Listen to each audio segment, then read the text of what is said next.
Hello, Taurus, and welcome to your reading for April the 11th to the 17th, 2022. This is a general reading. I can't read for every Taurian on the planet. I'm fortunate, I'm Libra, which means I've got Sun, Moon, and Rising, they're all Libra. If someone is, Taurus, Libra, Gemini, then feel free to check out those other signs as well. Not everything's going to resonate, it can't. But hopefully there'll be something in here and we'll just have fun with it. I'll clarify with the Art Nouveau Golden Tarot in a moment, but I'm going to use my favourite True Black deck. Just going to get straight into it with a Celtic cross. See where we get to. This has come up over and over again in these readings. This and the Seven of Cups, the Choices card. There's another one as well. The moon's turned up a few times. But anyway, Taurus, this one is sometimes it can be stagnation. In this deck, it's these two swords are kind of rubbing against each other and it's a stalemate. They're not really getting anywhere. They're ignoring the important message that's come through. Could be business, could be love. In more traditional decks, there's a woman sat at the seashore and the waves behind her and the islands is quite rocky and turbulent. And there's two things. One is she's kind of at a crossroads. It's like, well, put the swords down, take the blindfold off, and really see the situation for what it is. I sometimes refer to it as a crossroads card. You've come to a crossroads, go left or right, and people go, well, I don't know which one. It's like, well, you got to pick one. Just pick one. You could go left and go, this is the wrong way. Go back to where you were and go right. Or you could go left and go, this is amazing. I'm a millionaire. I've never been happier. Should I have gone right? I don't know. So yeah, it's a bit of stagnation there, so let's see if we can't clear that up. What's crossing you? Nice. The world. That's really good, really powerful. The world is the Fool goes on a journey in the tarot, and he meets various people. He has various experiences. He has temperance and justice, and he meets the devil, and he has this tower, this cataclysmic experience, and it's all when you get to the world is about the end of.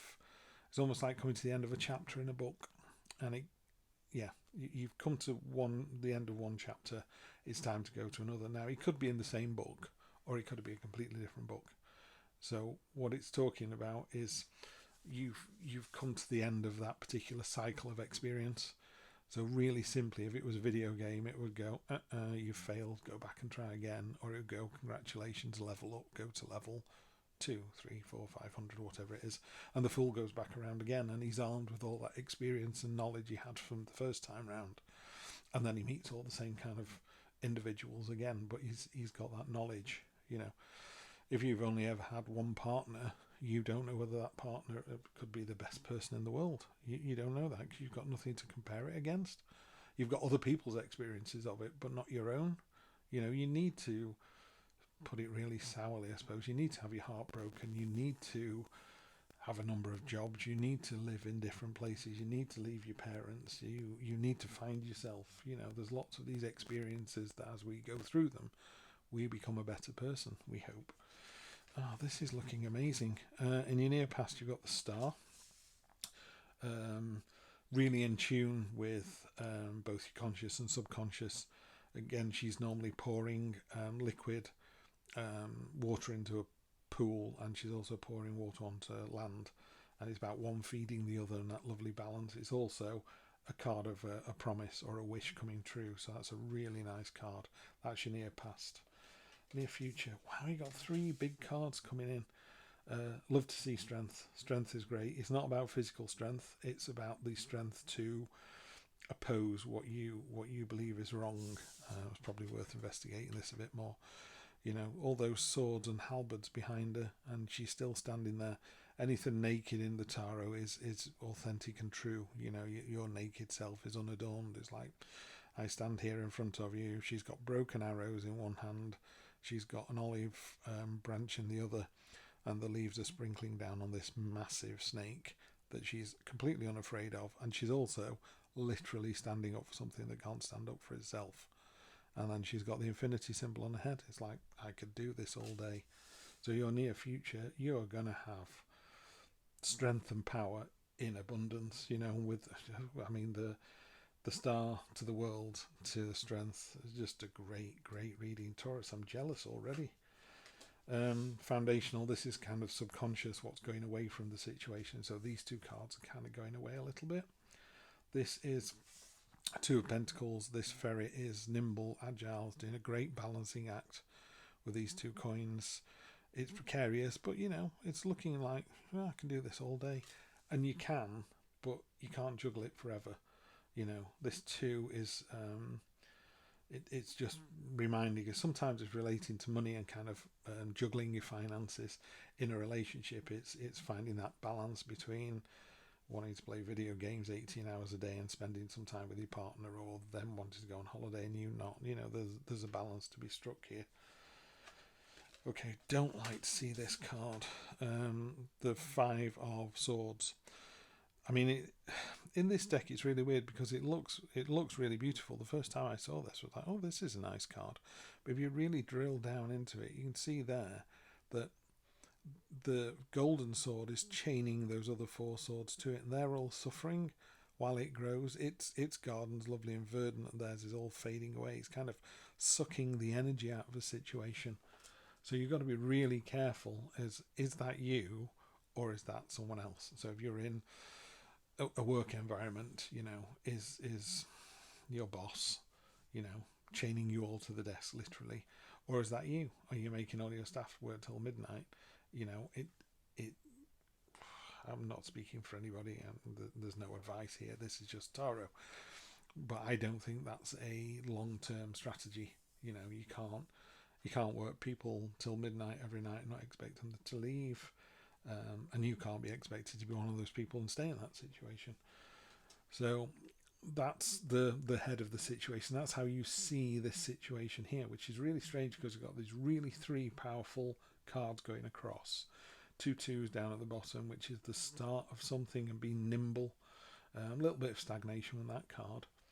Then we get down to this, which is Queen of Pentacles, and she is the mother of the queen. She's the more motherly of them all.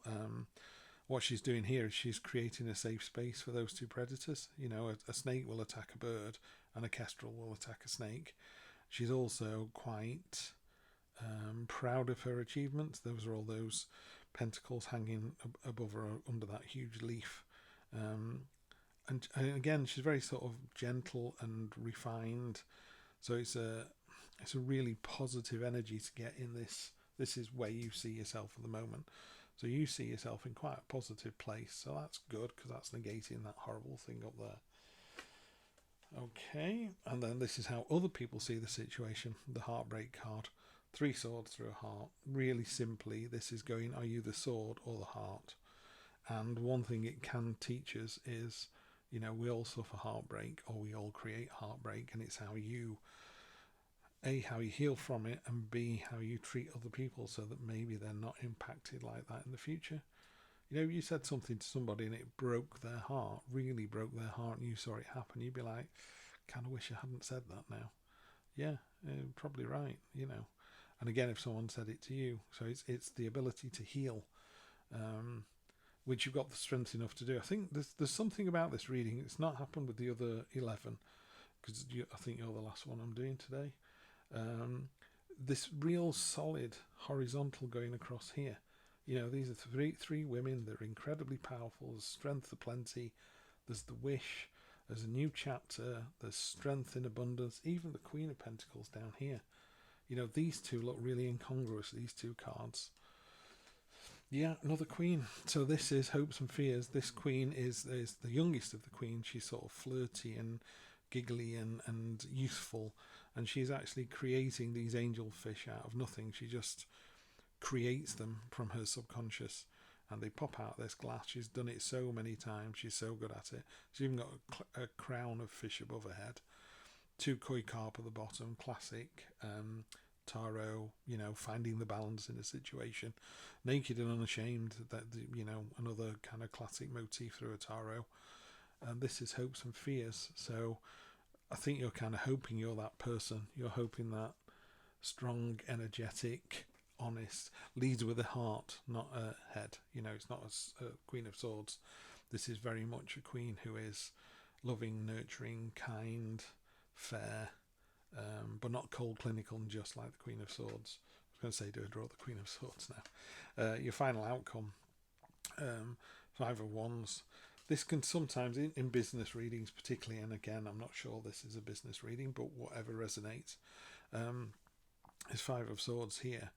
There's, the Gandalf staff there, that's you, and there's people just breaking against you. You're just kind of like, really, we're going to do this again? Every time we have this fight, this conversation, I just stand there straight and true and you all crash against me. In a more traditional reading, it's five young men kind of fighting each other with staves, and it's sometimes considered a card of learning or training, so you could read that into it, but I don't really see that. There's a bit too much maturity in these cards. If you're getting lots of pages and very young cards, you're not getting those. You're getting some quite strong, very female energy, really female energy, so any men watching this, it's that side of your nature you're going to be drawing on over the next week. But the outcome is fantastic. It's like, ain't no one taking me down, That's a really solid card to end on. Energy on the bottom of the deck keeps coming around this. This has appeared a lot as well. We've got 3 5s in here. 5s are that spiky pentacle. After the rigidity and the foundation and the strength of the 4s, you get into the spiky, wobbly 5s, where everything's just a bit churned up. So this is the energy on the bottom of this deck, and it's about sorrow and self-pity and look, oh, woe is me, these coins are rubbish compared to, there we go, oh, here's a better one. Compared to the lovely shiny coins there, we've got these old dirty coins. In a more traditional reading, it's 2 beggars who are walking past the stained glass window, possibly belonging to a church. And what it really talks about is finding the, just seeing the bigger picture. We can all feel sorry for ourselves, but I think, don't let it drag you down. It's temporary. There's 2 things I think Tarot teaches us. One is, life is about balance. 1 glass of wine is great, 2 bottles of wine is not. Being nice to other people is good, being mean to other people is not. It's finding the balance. Everyone gets out of bed and they're a bit grumpy. But the other thing is, it's about cycles. Everything in the tarot has a time. This will go away. It'll go away in the next week, unless you sit there going, oh, woe is me, and feeling sorry for yourself. So just be careful of that underlying energy, because you've got that 5 there and that 5 there.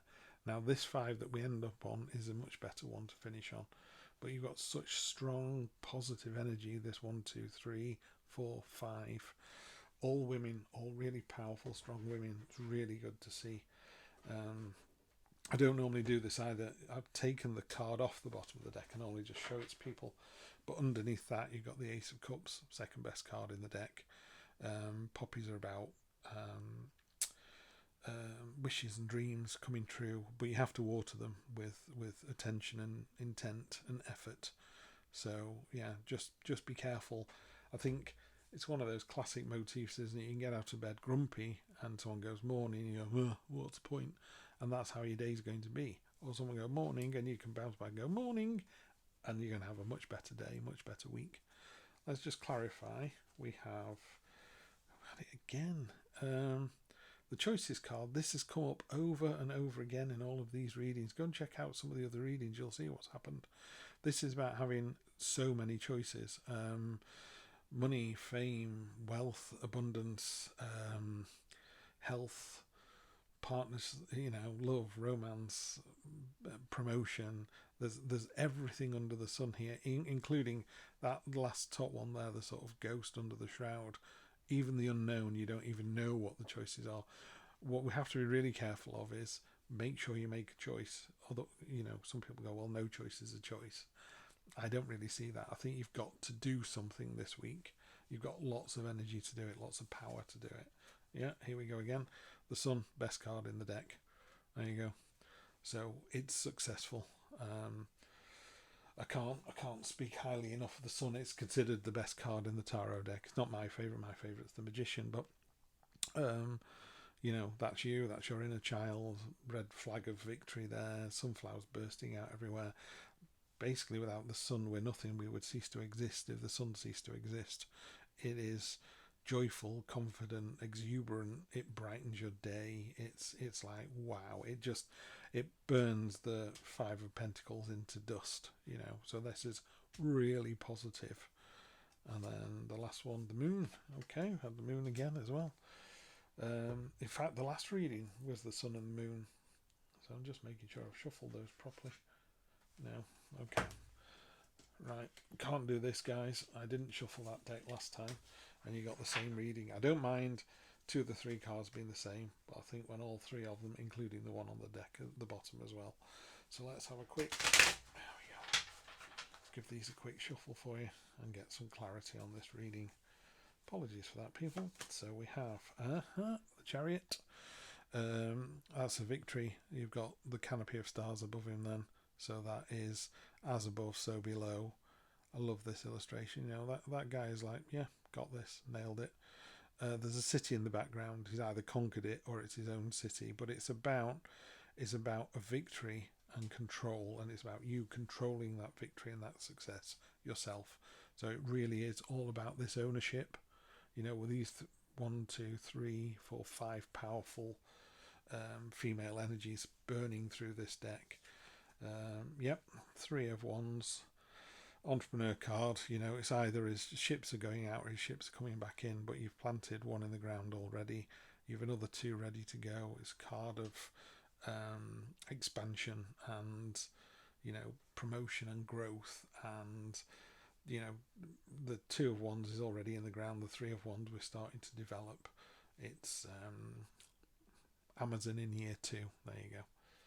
And then we'll see where that ended up, can't we? Fantastic. And then finally, your 3rd one. Okay, the Devil. Okay, right. Energy on the bottom, Knight of Swords.